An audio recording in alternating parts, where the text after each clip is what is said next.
So hello everyone, here the thorax and lungs assessment. Before I proceed to the patient, kailangan natin mag-hand wash, then introduce yourself and explain kung ano ang mga gagawin natin sa patient. Ask the patient kung nagsisigarilyo ba ito or nagiinom pagka-adult or matanda. The past medication, problem like eczema, asthma, bronchitis before the start. Observe the chest and assess, inspect the regular respiratory limits and how fast breathing or normal pattern, and check through posturing the patient the way kung paano siya umupo. While I'm checking, nakita ko naman symmetric posterior and anterior position. So yun, while I'm checking the posterior and anterior the patient, so wala naman ako nakitang abnormalities. Lahat naman po is normal, even the posterior and anterior niya. Even the skin color, kailangan natin to i-check. And dapat habang nakikita natin ng patient papalapit pa lang sa atin or papunta, kailangan natin na-observe agad ang patient. So for the start, I will palpate the chest, over, and ask the patient any tenderness or pain. And check any abnormalities, bruises, tenderness, and skin, any abnormal color skin while doing it. And check the back, the patient. I will palpate. Wala namang any tenderness.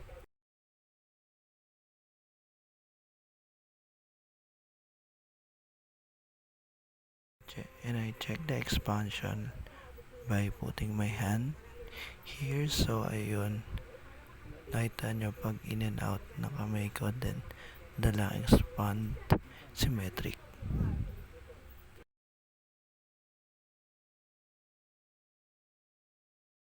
Auscultate the sound. I will start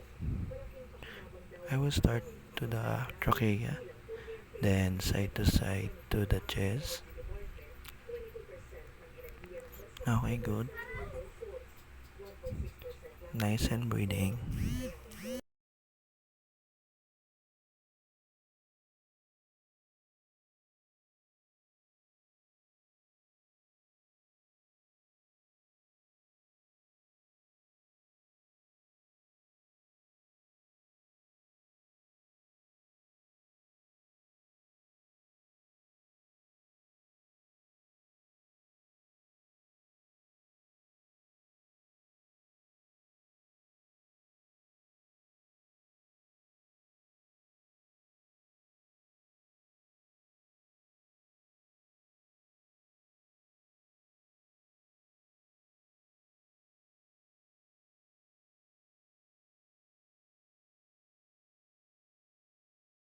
So ayan, even din sa babae, ganoon din po ang pag-check natin side to side.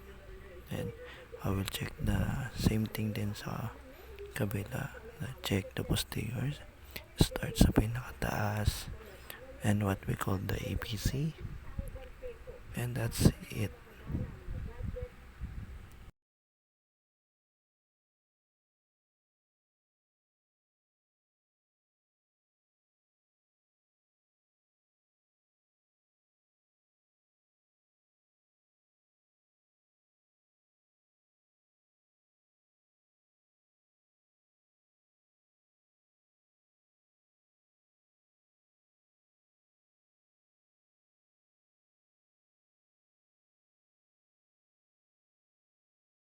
Note any abnormalities na nakita and report natin sa CI kung mayroon man.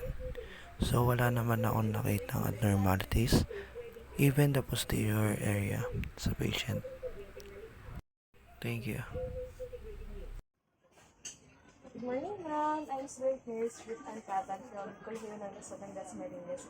And I am here to assess your heart po, your central vessels or in your peripheral veins, ma'am. So I will just ask a few questions, ma'am. May I know what is your name, ma'am? How old are you, ma'am? Did you have any history with heart disease, heart failure? Did you have undergone any stent procedure before? And right now, or for the past weeks, have you experienced any chest pain po? So, can you just sit straight, ma'am? I will check your precardial po for a moment. So, just breathe in and breathe out normally.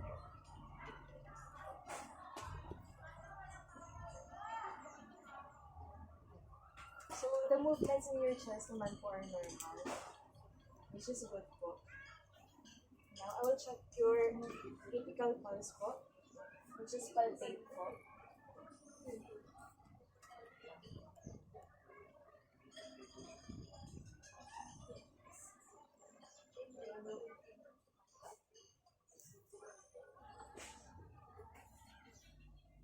I can feel your pulse naman po in your apical area. Next, I will auscultate or try to feel your pulse using stethoscope. We start from here.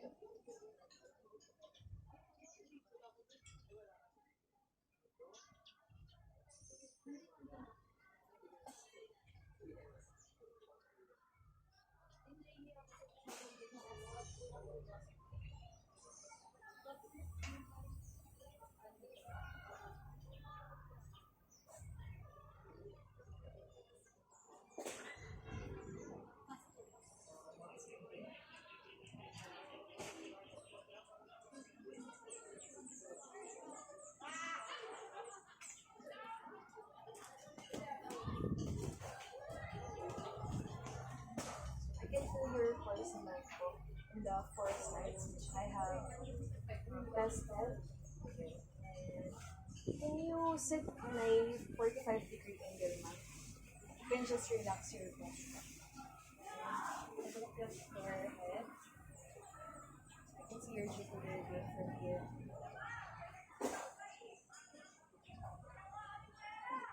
Okay na po, ma'am. So I will check your carotid pulse.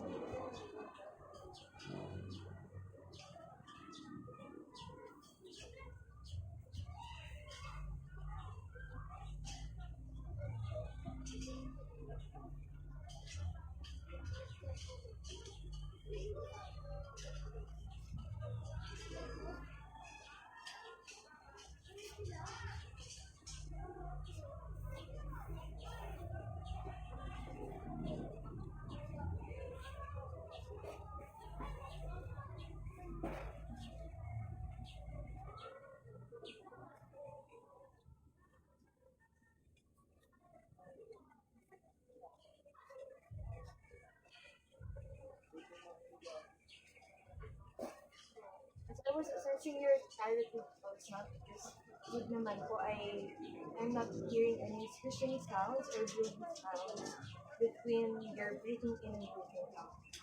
And the strength of your pulse is also normal, which is good. And it's also strong, the upstroke of your pulse. So for the next procedure, ma'am, I will try to check your capillary refill. Can I have I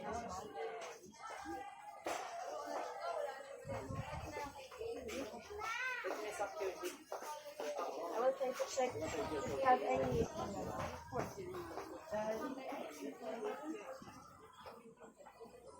so your capillary refill is good naman. You didn't have any signs for it. And for the last procedure, ma'am, I will try to check and assess your peripheral pulses. So first with your temperature.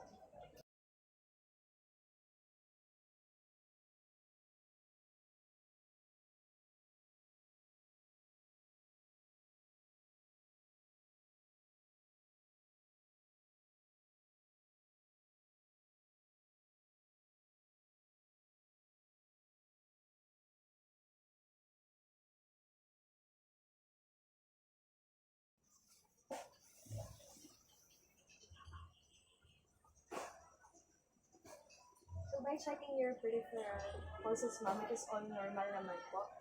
The rate is normal and you do not have any skip beats naman po around your peripheral pulse sites. And the amplitude or the force of your pulses is also normal, which is in plus 3. So, thank you for your cooperation, ma'am. And I will endorse you to my corners again for another procedure po in your physical assessment. Thank you, ma'am.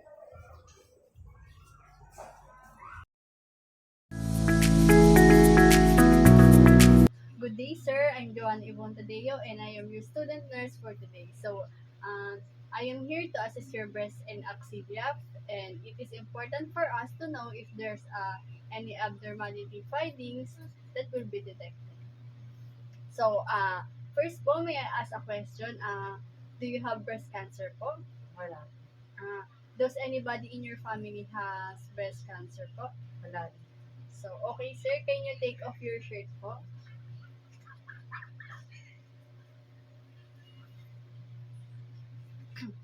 So first po, I'm going to inspect your breast for the size, shape, symmetry, and contour or shape of the skin of your breast po if there's dimpling, retraction, or swelling po. So, can you straight up, straight po?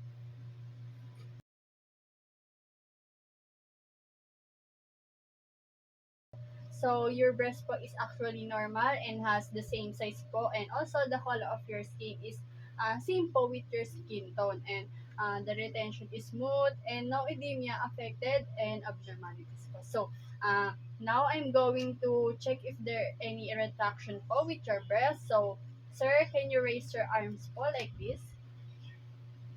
And can you touch your hips po? Ganito po. And can you show me your hands po like this? And can you press your arms together po like this? Okay, so thank you po. So it is the same color po with your skin and there is no lesion, swelling or no redness po with your bodies po. So your breast is symmetrical and there's no any signs of dimplings or any retraction po. So now po, I'm going to inspect your areola for size, shape, symmetry po. Inspect the areola for size, shape, symmetry, color, surface, characteristic, or any massive solution. The surface of the areola is smooth. So your areola po is dark brown and there are small geometry and tubercles that present and there is no lesion po or any masses detected and all is normal. So now, I'm going to palpate the axillary part and make sure to cover off all the 4 areas of the axilla.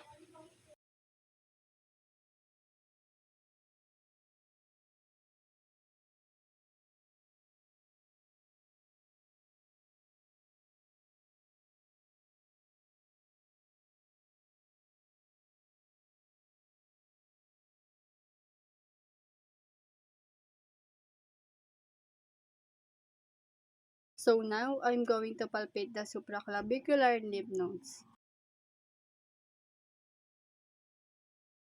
And then the subclavicular lymph nodes.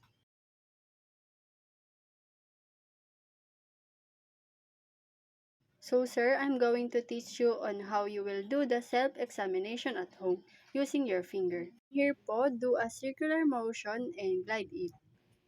Outer to inner. Hanggang sa nipple area.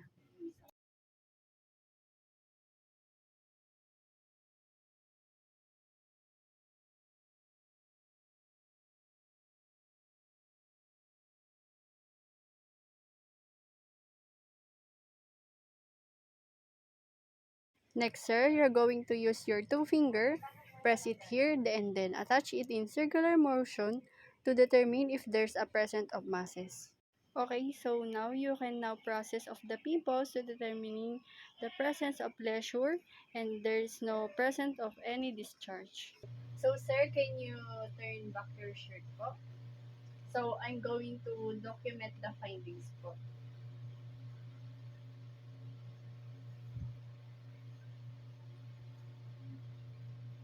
So your breast po is normal and has the same size. Also your there's no lesion, swelling, and redness detected, and your breast is symmetrical, and there is no abnormalities po na findings sa inyo axillary and your part of your lymph nodes. So your ardula are dark brown and there is no any deepenings or any retraction po. So thank you for your cooperation, sir.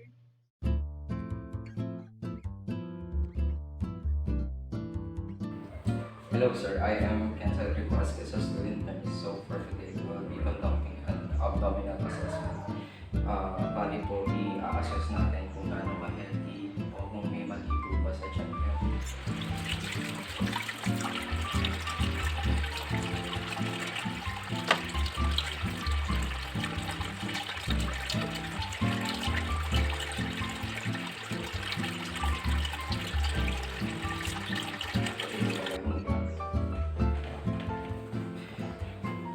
Sir, nag-call na ako.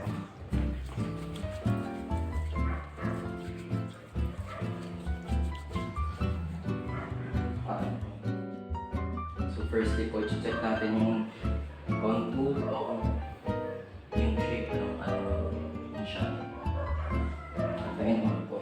Check natin kung symmetry.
Normal naman po lahat ng sounds na narinig ko, wala naman po nakarinig na ako. Susunod na step po ay i-check ko po kung gaano kalaki yung atay nyo. Bali, gagawin ko lang po ulit yun. Papakinggan ko yung sounds. Pasabi lang po kung may nararamdaman ko yung discomfort.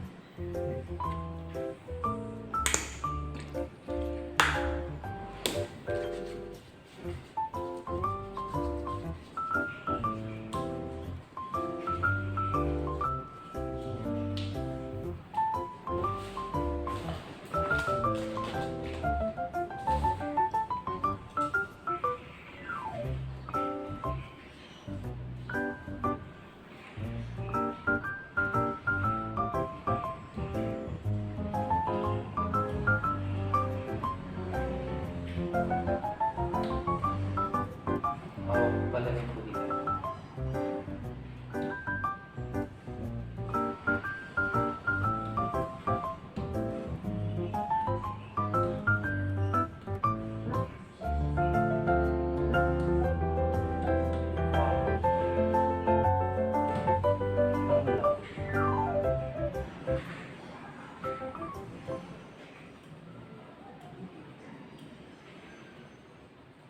So, susunod pong gagawin ko ay kakapain ko po ulit yung siya para po i-detect ko yung pakiramdaman niya sa loob. So, pasabi lang po kung may naramdaman kayo discomfort o sakit.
Bali po on my findings na wala naman po lahat ng mga po yung power movement. Mga hindi naman po underactive or overactive.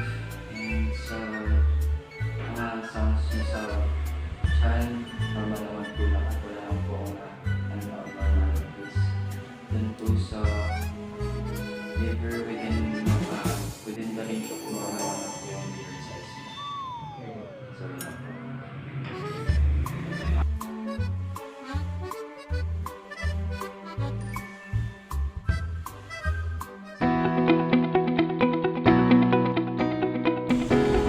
Good day everyone, I'm Charlene Anfi Toledo from BSN 108. So today I will be demonstrating the proper physical examination for musculoskeletal system. Ensured client's privacy all throughout the procedure. Good day ma'am, I'm Charlene Anfi Toledo, your student nurse for today. So may I know your name ma'am? Angela. Okay po, your age po? And your birthday? June 19. So, okay po. So, today we're going to perform an physical assessment po, specifically on your musculoskeletal system. So, this assessment po will help us to understand the health and function of your bones, muscle, and joints. So, may we start, ma'am? So, ma'am, meron po ba kayong history ng joint disease? Masakit sa buto.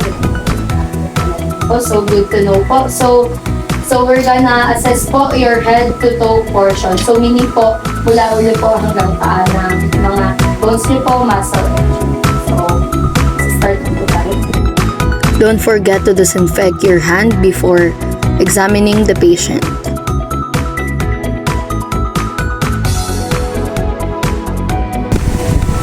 So, ma'am, mag-start po tayo sa inyong joint, which is the temple-mandibular joint. So, I'll going to palpate that temple-mandibular joint. So, pwede po nyo open po yung mouth po.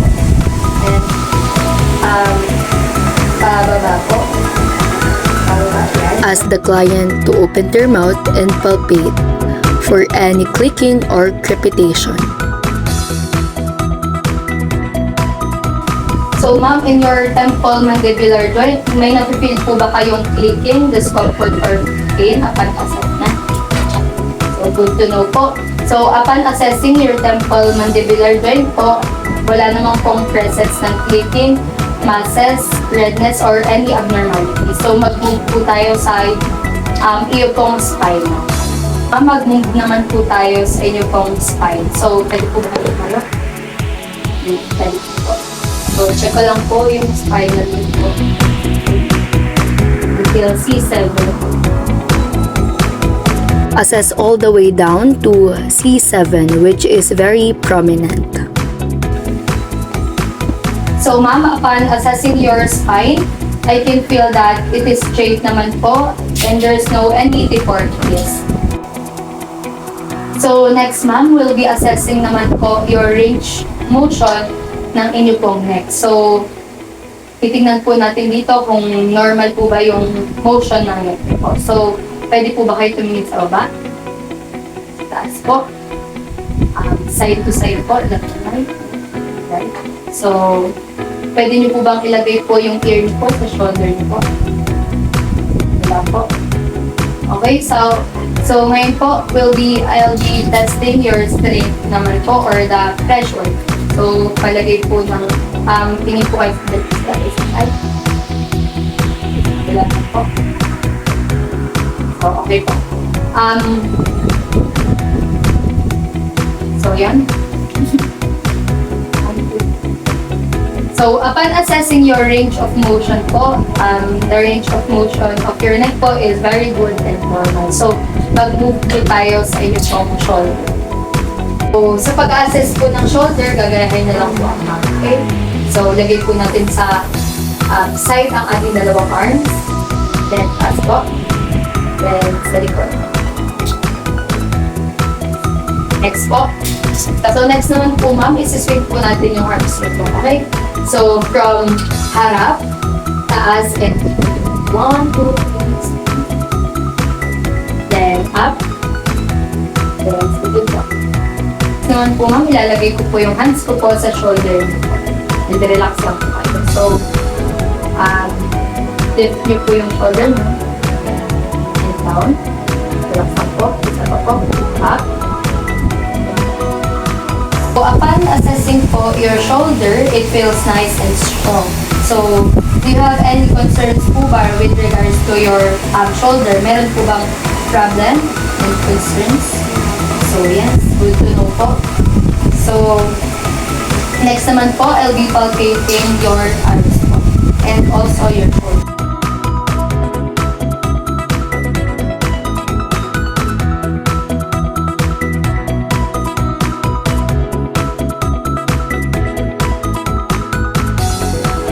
So, ma'am, ngayon po, i-assess po natin yung elbow nyo. So, paki-extend po ng ganito yung elbow. Turn down.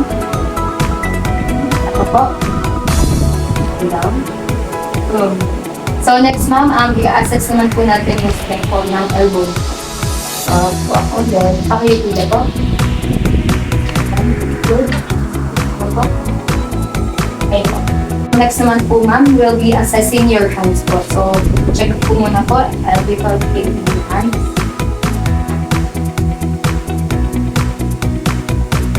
Palpate the fingers where tremendous number of bones are present.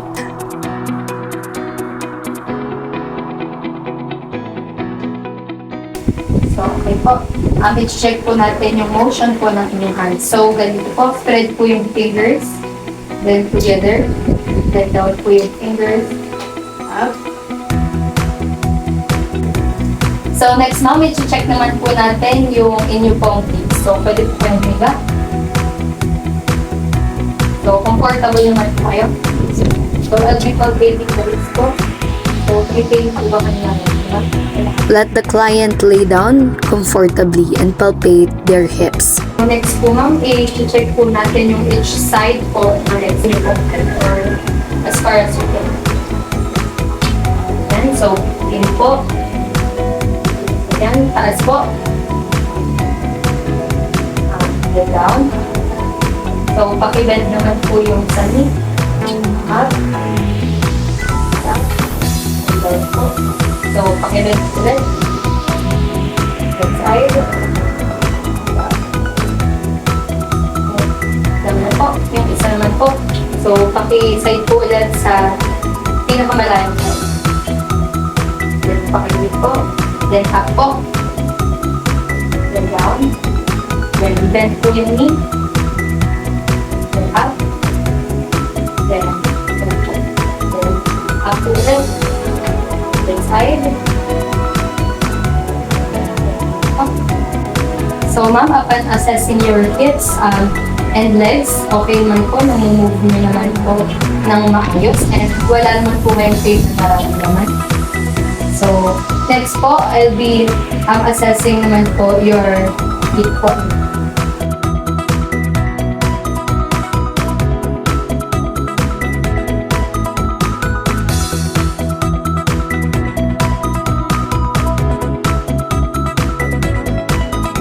We all know that there is a lot of bones in the feet and the ankles. Inspect and palpate the client's feet and also inspect for its angle.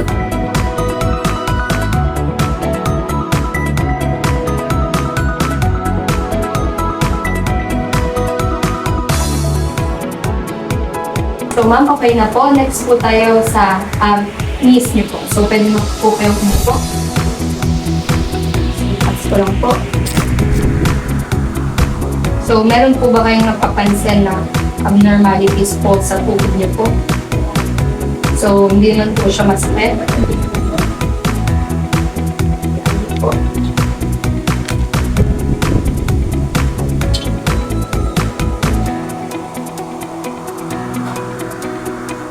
Hindi po. So, pwede po bang pa-straight po nung paa niyo po? Then down. Isa po po. Up. And up. So, ganito po, kagaya po ng mga ginawa po natin kanina, i-assess po natin yung strength po ng knees niyo po. So, at po, then tila. So, the other one po. Then, So next po ma'am, titignan naman po natin yung strength po ng inyong lower extremity. So tayo po po dito. Then hawak po kayo sa so yung isang side po ng legs niyo po, pakipunta po sa gilid. Then pabalik po. Isa pa po. Then pabalik po. Then yung isang side po ng paa niyo po, ipa-wide po sa kabilang side. Isa pa po. Then up. Then pabalik po.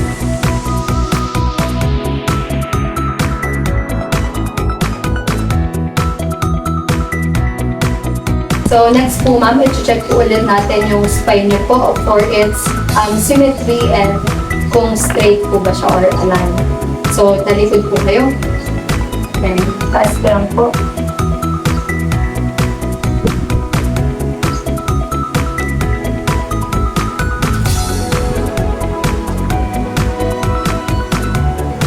Inspect for the alignment, as well as the symmetry of the shoulders, the scapula, the hips, and the gluteal folds. So next naman po ma'am, titignan naman po natin yung range of motion ng uniform hips. So palagay po ko ng kamay sa bewang, then side, pagkita, isa po. So next naman po, front po. I-check po natin yung sa hips po. Kailangan po hindi po gagalaw yung hips no, upon doing the side to side. So sa left po. Left. Side po. Doon na po natatapos yung atin pong assessment sa inyo pong musculoskeletal system. So, I am pleased to inform you po that everything appears to be in good condition. So, your bones, muscles, and joints are functioning well.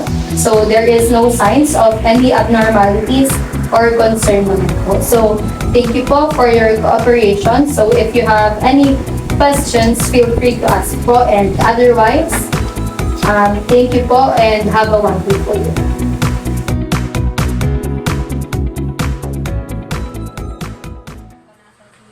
Mental status, your cranial nerve and reflexes, your motor and sensory function. Okay lang po ba? Ano po kung, ma'am, alam niyo po ba kung nasan kayo ngayon? Yes, sa hospital. Can you state the date and time at kung anong araw po ngayon? May 4, 2024. Alam niyo po ba kung saan kayo nakatira ngayon? Sa barangay Victoria ng So, ma'am, may times po ba na nahihirapan kayo maalala yung mga bagay o nangyari? Wala naman.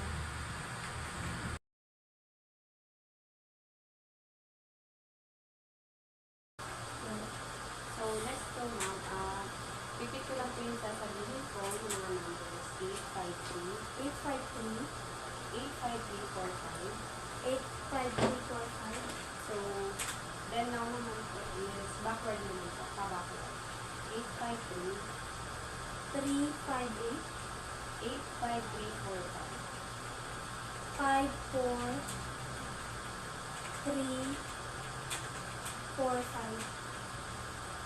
So, next naman po is yung recent na ginawa po natin. Naalala niyo po. Opo. So, ano po yung ginawa natin kanina?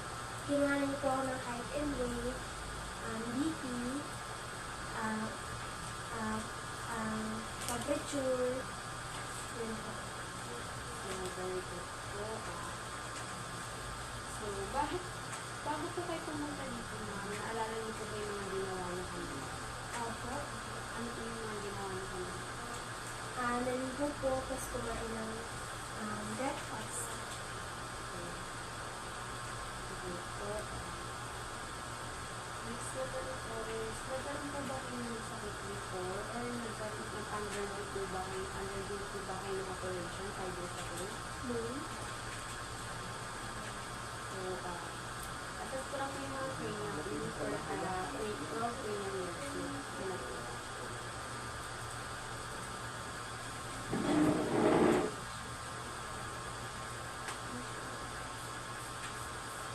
Wala po ba nagsasayaw ako ng prayer? Matulog naman ako. Hindi, mali yung resume daw kapag ganyan yung paggawa. Next po is, Wala yung wala. close lang po niya yung eyes niya, then maipapaamoy po ako sa inyo. Okay, okay lang po ba?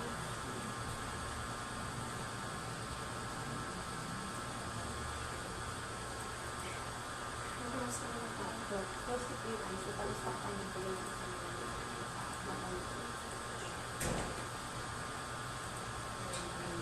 Ano ba ito ba? Sure mo na ba? Ha? Baka may harapan ka yan, di sumukok ka. Next po is, Mas, yun talaga mag-work ka na? Magkano sahod dyan pala? sa kabila na eyes. Kabila sa kanina po. Magkano sahod dyan? Magkano sahod dyan? Ano? Ha? Uy! Please, magkano sahod dyan? Uwi ako sa akin na bakasyon. Particular naman po tayo, tenure. Magkano sahod dyan, please? Pakibasa po kung number 1 po. Determine clients' mental status. Respect for any defects in the laws in the paragraphs of sponsored by speech. Respect the functioning of the collective needs.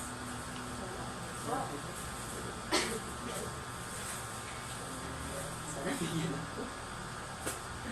Bibigay ako kapag Next naman po is cranial motor, ocular, and occlusals.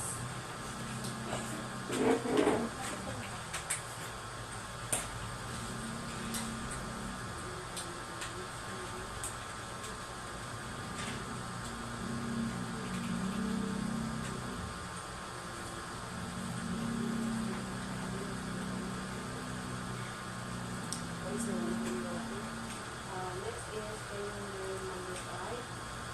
This is mandibular notch case. This will be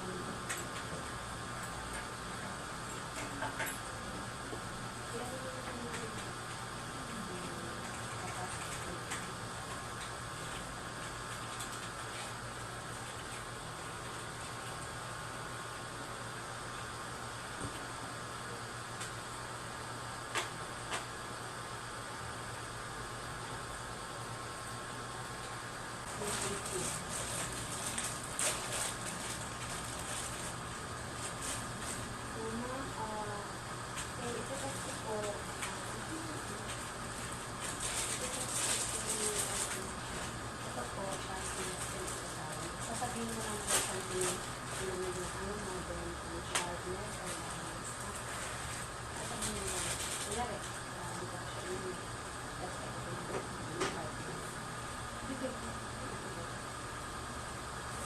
Sharpness.